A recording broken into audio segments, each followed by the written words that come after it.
সাবধান হয় না, একদিনে একদিন তোমাকে জবাব দিতেই হবে, সেই দিনের বেশি দূরে নেই।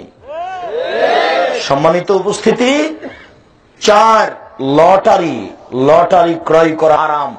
যদি লাগা যায় 40 লক্ষ টাকা, 10 টাকা দিয়ে লটারি কিনে 40 লক্ষ টাকার আশায় 10 টাকা দিয়ে লটারি কিনে জিন্দেগি তার নামাজ পড়ে ক্ষমা হবে না, রোজা করে ক্ষমা হবে না, হজ করে ক্ষমা হবে না, তাহাজ্জুদ পড়ে ক্ষমা হবে না।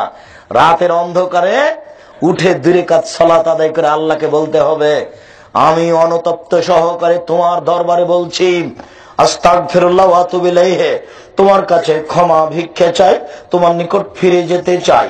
রব্বিগফির ওয়ারহাম আনতা খায়রুর রাহিমিন, তুমি দয়া করো, তুমি ক্ষমা করো, তুমি যে বড় দয়াবান, তুমি যে বড় ক্ষমাবান। আন্নি মাসানিয়া যুররা ওয়া আনতা আরহামুর রাহিমিন, আমি বড় বিপদে, তুমি বড় দয়াবান, আমি বড় বিপদে, তুমি বড় দয়াবান, আমি বড় বিপদে, তুমি বড় দয়াবান। আন্নি মাগলুবুন ফান্তাসের, আমি পাপে পরাজয়, তুমি সাহায্য করো, আমি পাপে পরাজয়, তুমি সাহায্য করো। আস্তাগফিরুল্লাহ ওয়া আতুবু ইলাইহি, তোমার কাছে ক্ষমা ভিক্ষা চাই, তোমার নিকট ফিরে যেতে চাই।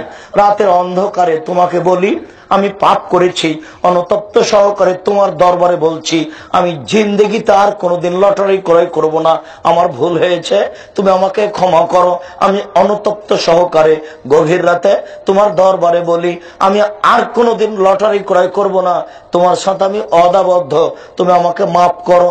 এইভাবে বলতে বলতে যখন ঝরঝর করে আপনার চোখের পানি ঝরে আসবে, তখন আল্লাহ দেখবেন সত্য সত্য এই লোকটা লটারি কিনে ভুল করেছে, তাই আমার কাছে ক্ষমা চাচ্ছে, আমি ক্ষমা করে দিলাম। এটা এমনি হবে না, এটা খুব কঠিন।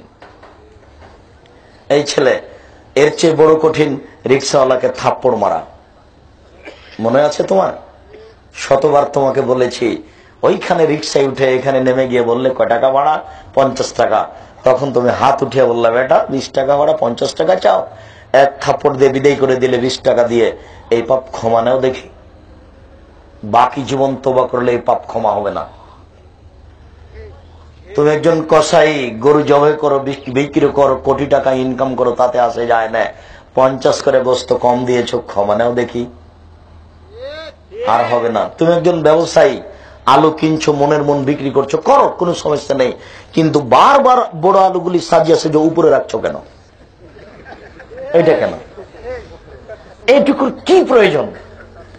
শোনো, মাত্র 1 টাকা বা 50 পয়সা তুমি ঠকাতে পেরেছো বারবার উপরে উঠিয়ে। এই যে 50 টাকা ঠগিয়ে বিক্রি করলে, এটা ক্ষমা নাও দেখি। চেয়ারম্যান সাহেব যদি জানতেন যে একটা গম জনগণের নিয়ে নেওয়া কেমন অপরাধ, তাহলে জাতির সামনে হাত জোড় করে বলতেন, জনগণ, আমার চেয়ারম্যানের পদে আসা ভুল হয়েছে ভাই, আমার গাজীপুর বাজারের পিছন দিকে আমার বাপের 10 শতক জমি আছে, আমি আলু চাষ করে খাবো, আমি চলে গেলাম, আসসালামু আলাইকুম, আমি জিন্দেগিতে আর কোনোদিন দায়িত্বে আসবো না।